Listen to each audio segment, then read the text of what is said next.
प्रिय भक्तजनों, आप सबका एक बार फिर से स्वागत है श्री दुर्गा सप्तशती के 11वें अध्याय में, जिसका विषय है माँ दुर्गा के आने वाले अवतार और देवताओं को माँ दुर्गा का वरदान।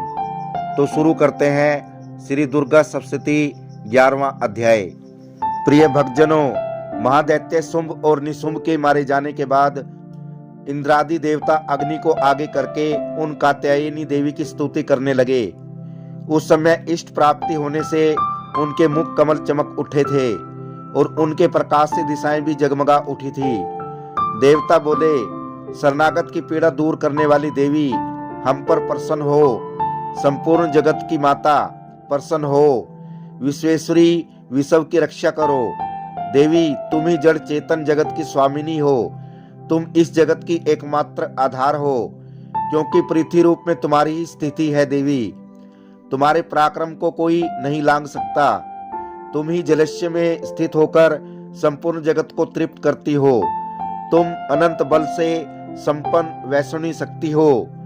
इस विश्व की कारणभूता परामाया तुम ही हो। देवी, हाथ में भयानक महाचक्र लिए और दाढ़ों पर धरती को उठाए वारी रूप धारणी कल्याणमयी नारायणी, तुम्हें नमस्कार है।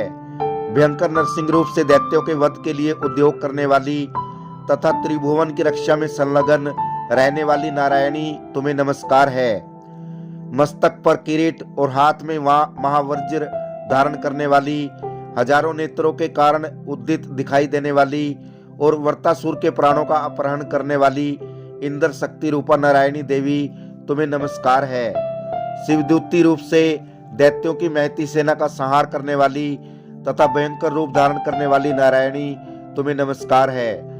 दाढ़ों के कारण भयंकर मुख वाली, मुंडमाला से अलंकृत मुंड मर्दिनी चामुंडा रूपा नारायणी, तुम्हें नमस्कार है।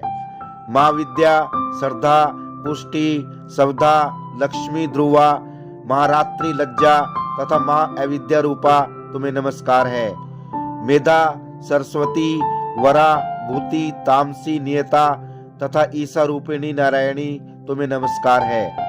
सर्वरूपा, सर्वेश्वरी तथा सब प्रकार की शक्ति से संपन्न दिव्य स्वरूपा दुर्गे देवी, सब भयों से हमारी रक्षा करो, तुम्हें नमस्कार है। विश्व की पीड़ा दूर करने वाली देवी, हम तुम्हारे चरणों पर पड़े हुए हैं, हम पर प्रसन्न हो। त्रिलोक निवासियों की वंदनीय परमेश्वरी, सब लोगों को वरदान दो।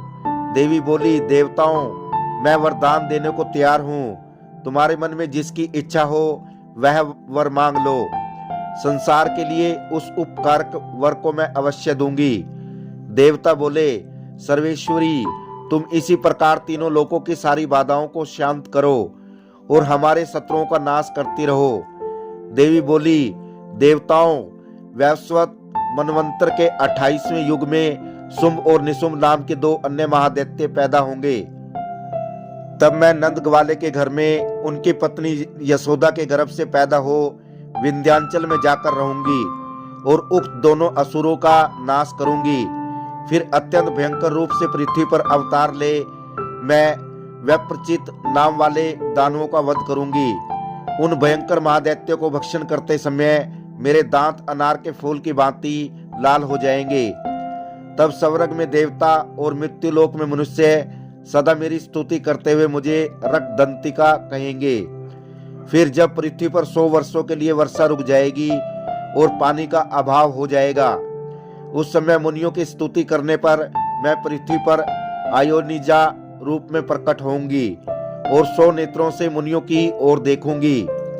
अतः मनुष्य शताक्षी इस नाम से मेरा कीर्तन करेंगे। देवताओं, उस समय मैं अपने शरीर से उत्पन्न हुए शाकों समस्त संसार का भरण पोषण करूंगी।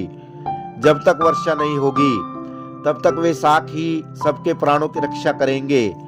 ऐसा करने के कारण पृथ्वी पर शाकंभरी के नाम से मेरी प्रसिद्धि होगी। उसी अवतार में मैं दुर्गम नामक महादैत्य का वध भी करूंगी।